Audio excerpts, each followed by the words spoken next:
Sorry, Mr. Pound. Didn't mean to offend your tender ears. I've heard many such things before, madam. They're not from a gentlewoman. I'm not a gentlewoman, Mr. Pound.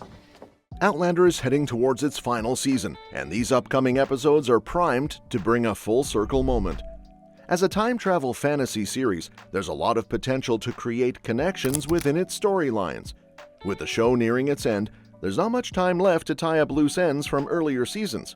However, as we look at the characters' journeys through time, it's becoming more apparent how events from Season 1 might connect to the time-traveling adventures of Seasons 7 or 8.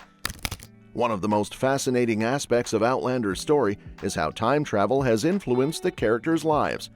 For example, Brianna went back in time to save Claire and Jamie from a house fire, but ended up causing it instead.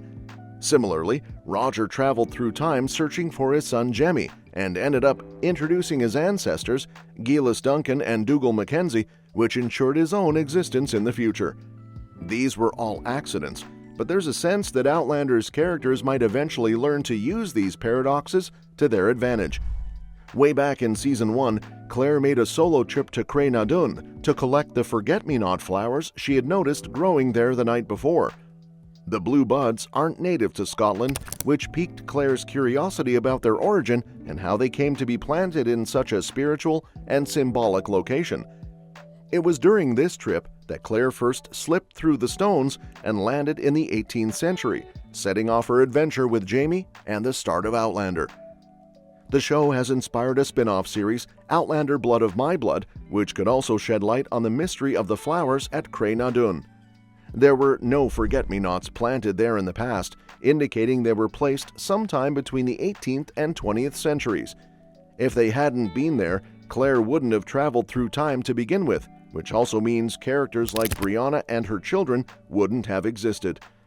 The question of who planted the forget-me-nots remains a lingering mystery in Outlander, and since these flowers started Claire's journey, it would make sense for Season 8 to provide an answer to this puzzle.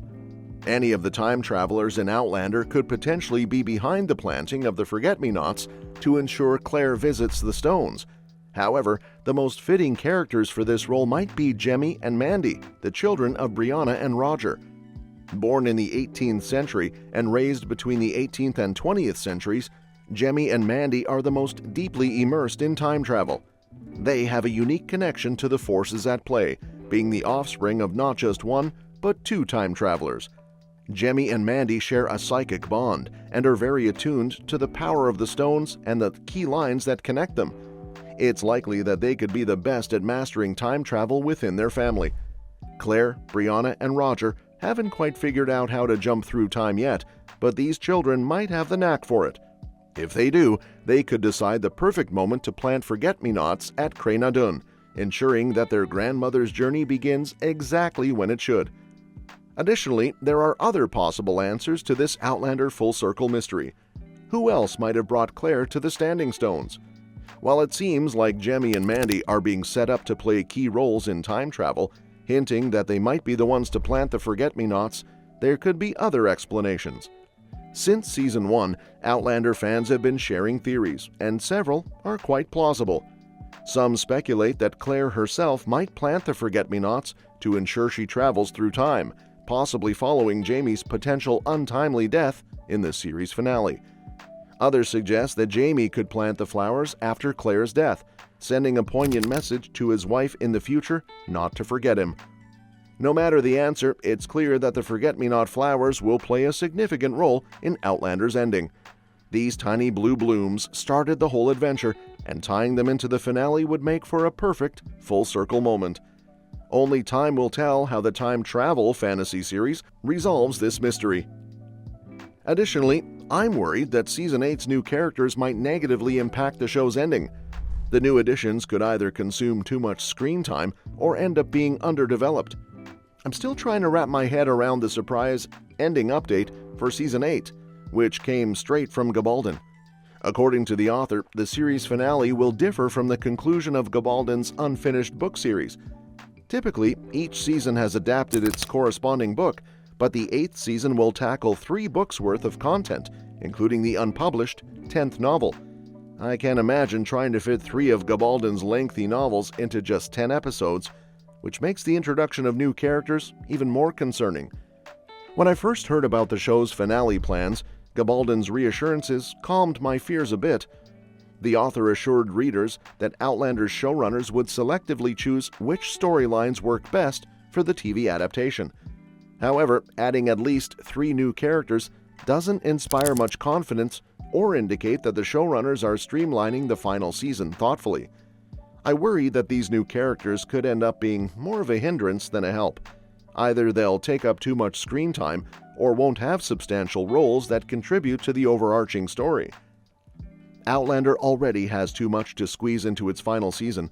Besides potentially including material from the final book, Season 8 needs to cover major threads from Written in My Own Heart's Blood, Go Tell the Bees That I Am Gone, and that last installment.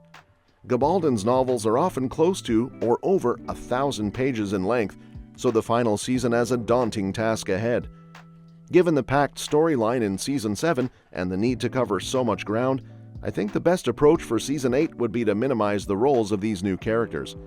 Ideally, they'd be minor footnotes in Claire and Jamie's story with little plot of their own.